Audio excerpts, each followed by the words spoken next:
Assalamualaikum warahmatullahi wabarakatuh. Bertemu lagi dengan saya Rita Diani Suami Laksita di mata kuliah Ilmu Bahan Makanan pertemuan 9. Kali ini saya akan membahas tentang ikan dan seafood.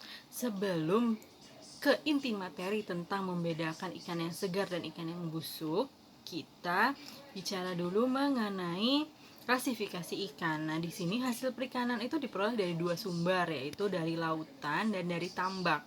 Dari tambak juga kita bagi menjadi dua, yaitu ada perairan umum seperti danau, sungai, rawa, dan budidaya seperti kolam, tambak, dan sawah.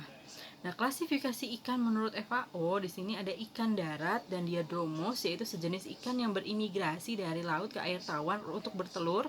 Kemudian ada ikan laut permukaan, yaitu pelagik, dan ikan laut dalam, yaitu demersal.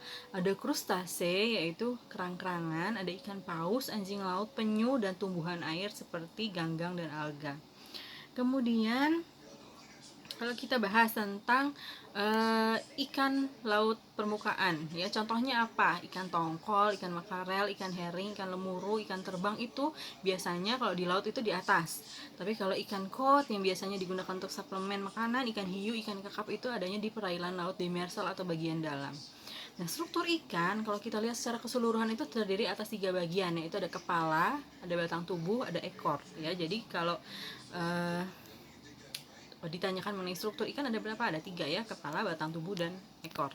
Kemudian kita membedakan ciri-ciri ikan segar dan busuk bagaimana caranya. Yang pertama kita bisa lihat dari matanya, ya.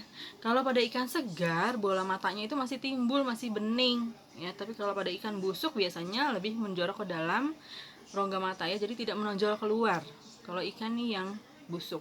Kalau insang, dilihat dari insangnya itu yang bagus itu masih merah, masih terpisah, tidak lengket. Kalau udah membusuk biasanya warnanya lebih kecoklatan dan nempel, terdiam, lengket. Kemudian kalau lihat dari lendirnya, kalau kita pegang ikan, misalnya Anda beli ke pasar atau swalayan, kemudian dipegang bagian permukaan ikannya kan biasanya suka licin tuh, ada lendirnya atau tidak.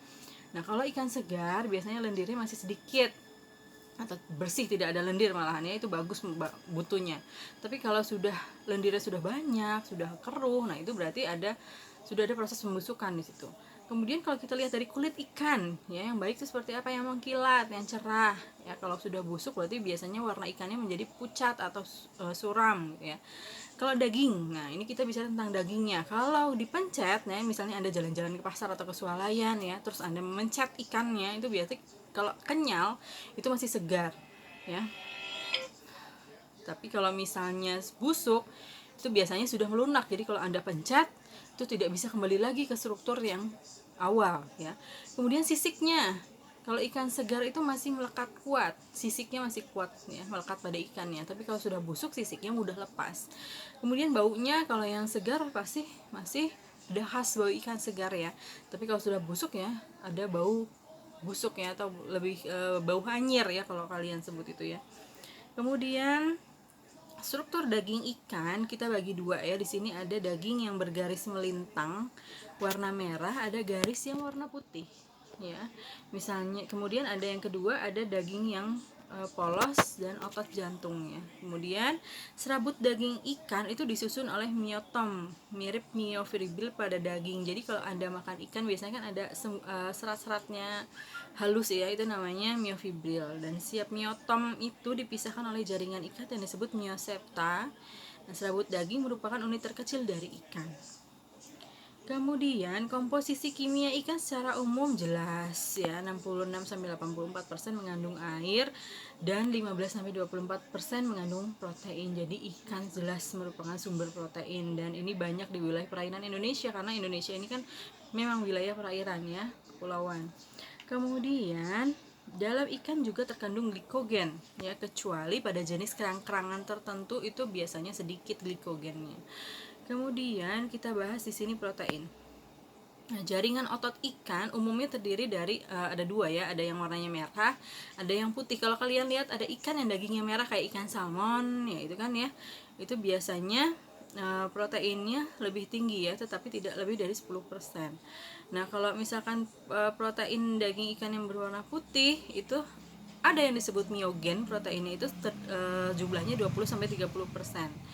Nah, kemudian miosin. Miosin ini 65-75% dalam protein ikan, dan kolagen atau elastin ya itu 5-8%. Kemudian pada ikan juga terdapat gelatin ya yang biasa digunakan untuk membuat jelly. Kemudian ada protein, istilahnya protein konektin ya, di sini merupakan protein jaringan ikat yang terdapat di dalam serabut daging yang kadarnya tergantung spesies dan jenis daging ikan. Pada ikan sarden dan ikan makarel, kadar protein konektinnya 2 kali lebih banyak pada ikan yang daging putih. Jadi kalau kita bisa bedain, biasanya kalau daging yang warnanya merah itu di ikan laut. Kalau ikan yang berwarna putih dagingnya itu ikan air tawar. Kemudian kalau kita bedakan protein ikan itu, kita bedakan jadi dua ya, ada protein nitrogen, ada non protein nitrogen atau disebut juga nitrogen ekstraktif. Ya, nanti keterangannya Anda bisa dapat di dalam modul. Kemudian ada asam amino bebas, ada nitrogen volatil, ada TMAO. Nah, ini yang harus digarisbawahi, trimethylamine acid. Ini merupakan indikator pembusukan pada ikan. Jadi kalau dalam ikan TMAO-nya udah tinggi, ini berarti ikannya menuju ke arah pembusukan ya. Kemudian ada kreatin dan taurin. Kemudian kita bahas mengenai jenis ikan berdasarkan kandungan lemaknya, kita bagi 3, yaitu ada fatty, jadi berlemak, ada semi fatty, ada lean. Kalau yang fatty itu contohnya ikan herring, ikan makrel, ikan salmon, ikan tuna. Kalau yang semi fatty ada ikan bass, ikan mullet, ikan shark ya, krustase, kerang-kerangan. Kemudian ada yang rendah seperti ikan cod dan ikan haddock ya. Kemudian kalau kandungan lainnya selain protein apa sih? Di sini ada vitamin ya. Vitaminnya ada A, vitamin D, vitamin B1, B2, B12 ya. Kemudian vitamin C, vitamin E. Ada mineral makro ya, sulfur, kalsium, kalium, natrium, magnesium, klor. Ya, mineral mikronya ada kuprum, ada kobalt, ada yodium, ada zinc, ada mangan. Wah, jelas sekali ya bahwa kandungan zat gizi dalam ikan itu cukup baik. Makanya tidak heran kalau selalu ada kampanye tentang konsumsi makanan ikan. Selain di wilayah Indonesia ini banyak sekali memang hasil budidaya ikan, dan memang sangat bagus zat gizinya dibandingkan sumber protein lainnya ya, seperti ayam dan daging. Kemudian kalau kita bahas tentang histamin di sini ya, yang terpenting yaitu histamin atau alergen ya, yang orang-orang pada sering takut ya kalau yang punya alergi dia nggak makan seafood ya. Memang karena seafood dan ikan laut itu mengandung histamin yang tinggi, tetapi histamin ini sinergis dengan lama simpan. Jadi jangan terlalu lama Anda menyimpan ikan, karena nanti kandungan histaminnya akan naik, itu yang menyebabkan alergi. Kalau ikan segar biasanya kadar histaminnya yang rendah ya, itu lebih bagus untuk penderita alergi gitu ya. Jadi tidak akan membuat orang yang alergi itu kambuh gitu ya. Dan jangan lupa pemanasannya harus di atas 60 derajat Celcius. Gimana caranya? Di atas 60 derajat Celcius, kalau direbus pasti di atas 60 derajat Celcius, apalagi digoreng biasanya 120 derajat Celcius ya. Jadi dipanaskan supaya kadar histaminnya menurun. Dan jangan lupa ya, pada ikan yang busuk atau menjelang busuk itu kadar histaminnya sangat banyak. Jadi hindari makan makanan ikan khususnya yang tidak segar. Oke. Kemudian pada akhir mata kuliah ini nanti Anda akan diminta mengerjakan tugas ya, bagaimana treatment ikan dan hasil laut atau hasil ikan air tawar dari pasca panennya sampai treatment pada saat penyimpanan. Oke, sampai ketemu lagi di